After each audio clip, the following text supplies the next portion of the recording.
جب تمہیں ذکراللہ سننا اچھا لگنے لگے تو جان لو کہ تمہیں اللہ سے اور اللہ کو تم سے محبت ہو گئی ہے۔ جو شخص بے بسی کے وقت 5 بار یا ربنا کہنے کے بعد اللہ پاک سے جو بھی دعا مانگے تو اللہ پاک اسے قبول کرتا ہے۔ درود پاک اتنی تیزی سے انسان کے گناہوں کو مٹاتا ہے کہ اتنی تیزی سے پانی بھی آگ کو نہیں بجھاتا۔ جب تو کسی پر احسان کرے تو اس کو چھپا کر رکھ، اور جب تیرے ساتھ کوئی احسان کرے تو اس کو ظاہر کر۔ ناممکن بھی ممکن ہو جاتا ہے جب کوئی ہاتھ اٹھا کر اللہ تعالیٰ سے مانگتا ہے۔ سچا سچائی کے اس مرتبے تک پہنچ جاتا ہے جسے جھوٹا مکر و فریب سے نہیں پا سکتا۔ جو انسان یہ سمجھتا ہے کہ اللہ جو کرتا ہے وہ ہمارے لیے بہتر ہوتا ہے تو وہ کمال کا ایمان رکھتا ہے۔ جو شخص اپنی باتوں میں شرم و حیا ساتھ رکھتا ہے تو وہ اپنے کاموں میں بھی اس سے دور نہیں ہوتا۔ دوسروں کے حال پر غور کرنے سے نصیحت حاصل ہوتی ہے۔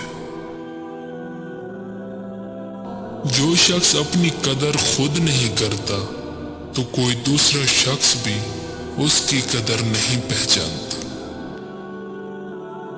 ناہنجار لوگوں سے حاجت طلب کرنے سے حاجت کا پورا نہ ہونا بہتر ہے۔ بری عادت ایک زور آور دشمن ہے اور خواہش پرستی ہلاک کر دینے والا ساتھی۔ دنیا میں سب سے کم سچائی اور امانت ہے اور سب سے زیادہ جھوٹ اور خیانت۔ فاسق کی برائی بیان کرنا غیبت نہیں۔ بوڑھے کی رائے جوان کی قوت اور زور سے اچھی ہے۔ جو اپنی ضرورتیں بڑھا لیتا ہے اسے اکثر محرومی کا غم رہتا ہے۔ عالم وہی ہے جس کا اپنے علم پر عمل ہے۔ سب سے بہتر لقمہ وہ ہے جسے اپنی محنت سے حاصل کیا جائے۔ سب سے بڑی خیانت قوم سے غداری ہے۔ سب سے بڑی خیانت قوم سے غداری ہے۔ سب سے بڑی خیانت قوم سے غداری ہے۔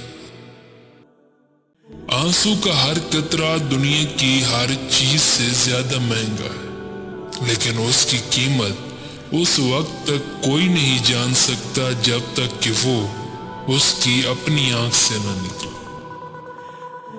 مصیبتوں کا مقابلہ صبر سے اور نعمتوں کی حفاظت شکر سے کرو۔ ساری دنیا کے سارے لوگ تجھے اپنے فائدے کے لیے چاہتے ہیں، صرف تیرا اللہ ہی ہے جو تجھے تیرے فائدے کے لیے چاہتا ہے۔ حضرت علی علیہ السلام سے کسی نے پوچھا کہ آپ کی تلوار تو بہت تیز ہے مگر آپ کی سواری سست ہے، کیا ہی اچھا ہو اگر آپ کی سواری بھی تیز رکھ لیں۔ حضرت علی علیہ السلام نے فرمایا، تیز سواری کی ضرورت 2 قسم کے لوگوں کو ہوتی ہے، ایک وہ جو میدان سے ڈر کے فرار ہونا چاہتے ہیں، اور دوسرے وہ جو بھاگتے ہوئے کا پیچھا مال غنیمت کے لیے کرتے ہیں، اور میں دونوں کام ہی نہیں کرتا۔ جس سے زیادہ محبت ہو اس سے اتنی نفرت بھی ہو سکتی ہے، کیونکہ خوبصورت شیشہ جب ٹوٹتا ہے تو خطرناک ہتھیار بن جاتا ہے۔ مصیبت میں گھبرانا کمال درجے کی مصیبت ہے۔ جس نے تمہارے ساتھ برائی کی ہو اس کے ساتھ احسان کر کے اسے بدلہ دے دو، کیونکہ احسان بعض زبانوں کی زبان بند کرتا ہے۔ ہمیشہ اپنی چھوٹی چھوٹی غلطیوں سے بچنے کی کوشش کرو، کیونکہ انسان پہاڑوں سے نہیں بلکہ پتھروں سے ٹھوکر کھاتا ہے۔ لفظ انسان کے غلام ہوتے ہیں، مگر صرف بولنے سے پہلے تک۔ بولنے کے بعد انسان اپنے الفاظ کا غلام بن جاتا ہے۔ زندگی کے 3 اصول بنا لو۔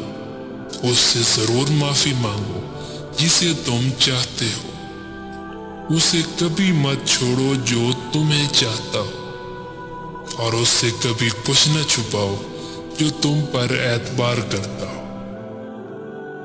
زندگی میں ہمیشہ اپنے چاہنے والوں کو اپنی کمی محسوس کرواؤ، مگر یہ دوری اتنی لمبی نہ کرو کہ کوئی آپ کے بغیر جینا سیکھ لے۔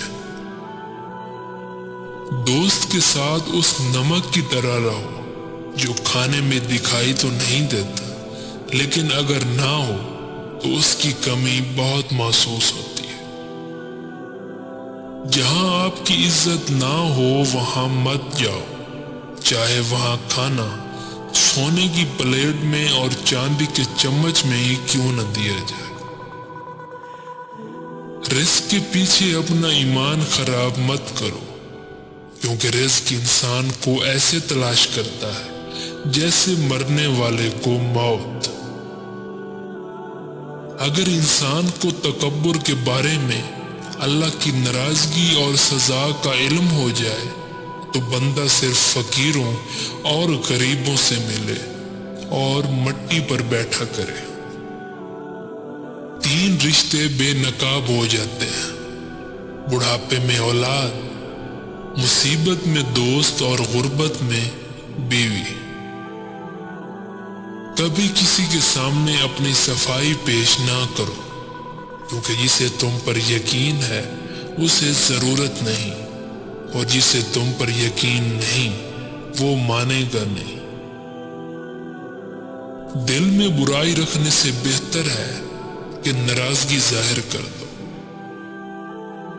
دوست کی غلطی ریت پر لکھو تاکہ پانی اسے مٹا دے، اور دوست کے احسان پتھر پر لکھو تاکہ کوئی اسے مٹا نہ سکے۔ دوستی کرنا اتنا آسان ہے جیسے مٹی سے مٹی لکھنا، اور دوستی نبھانا اتنا مشکل ہے جیسے پانی سے پانی لکھنا۔ اگر کوئی شخص اپنی بھوک مٹانے کے لیے روٹی چوری کرے تو چور کے ہاتھ کاٹنے کی بجائے بادشاہ کے ہاتھ کاٹے جائیں۔ 2 چیزوں کے ثواب کو تولا نہیں جا سکتا، معاف کر دینا اور عدل کرنا۔ حضرت علی علیہ السلام کے پاس ایک یہودی آیا اور کہا، میں نے سنا ہے آپ مسلمان جب عبادت کرتے ہو تو برے برے خیالات آتے ہیں، جبکہ ہم عبادت کرتے ہیں تو ہمیں نہیں آتے۔ حضرت علی علیہ السلام نے جواب میں فرمایا، اگر ایک گھر فقیر کا ہو اور ایک امیر کا تو چور کہاں جائے گا؟ یہودی نے کہا، امیر کے گھر میں جائے گا۔ حضرت علی علیہ السلام نے جواب میں فرمایا، تبھی تو شیطان ان کو ستاتا ہے جن کے دل میں اللہ ہو۔ جن کے دل میں اللہ نہیں ہوتا وہاں شیطان کا کیا کام؟ قصاب آواز لگا رہا تھا، تازہ گوشت لے لو۔ وہاں سے حضرت علی علیہ السلام کا گزر ہوا تو قصاب نے حضرت علی سے بھی کہا، تازہ گوشت ہے لے لیں۔ حضرت علی علیہ السلام نے فرمایا، آج میری جیب اجازت نہیں دیتی۔ قصاب بولا، میں آپ سے ادھار کر سکتا ہوں۔ اس پر آپ نے ایک بہت حکمت سے لبریز جملہ ارشاد فرمایا کہ یہ ادھار میں اپنے پیٹ سے کیوں نہ کر لوں کہ جس کو میں جنت میں اس سے بہتر غذا کھلا سکتا ہوں۔ جس انسان کی جان نکل جائے تو وہ زندہ نہیں رہتا، اور جس انسان سے احساس نکل جائے تو پھر وہ انسان ہی نہیں رہتا۔ مجھے اس شخص پر تعجب ہوتا ہے جو روز دیکھتا ہے کہ اس کی سانس اور عمر کم ہو رہی ہے اور وہ موت کے لیے تیاری نہیں کرتا۔